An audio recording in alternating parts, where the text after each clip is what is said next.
طريقة جديدة ومختلفة ومبتكرة للدجاج بالبرتقال، تتبيلة تجنن ومختلفة تماما، وهتخلي الدجاج طعمه وريحة روعة، وأي خضار هتضيفوه هيتاكل من جماله، والدجاج هيطلع دايب ومستوي جدا. يلا بينا نشوف الطريقة على طول مع بعض. طبعا أول حاجة هنحضرها هي التتبيلة. كوباية ونص من عصير البرتقال الفريش والمتصفي، نص كوباية من الزيت، معلقة كبيرة من الخل البلسمك والصويا صوص ودبس الرمان، وهرجع أضيف معلقتين كبار من عسل النحل.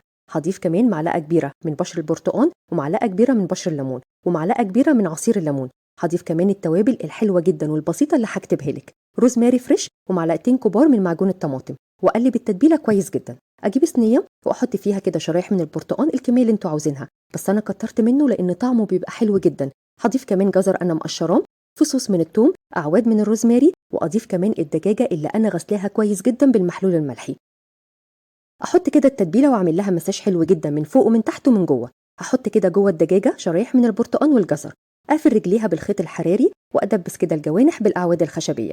هرجع اغطيها بورق الزبده والالمنيوم واسيبها في التتبيله ساعه او 2 زي ما انتوا عاوزين، وبعد كده هتدخل الفرن اول نص ساعه على اعلى درجه حراره، وبعد كده ههدي درجه الحراره لحد ما تستوي تماما، بس كل شويه بكشف عليها وادهنها كده بالصوص اللي بينزل منها وهسيبها لحد ما تستوي تماما.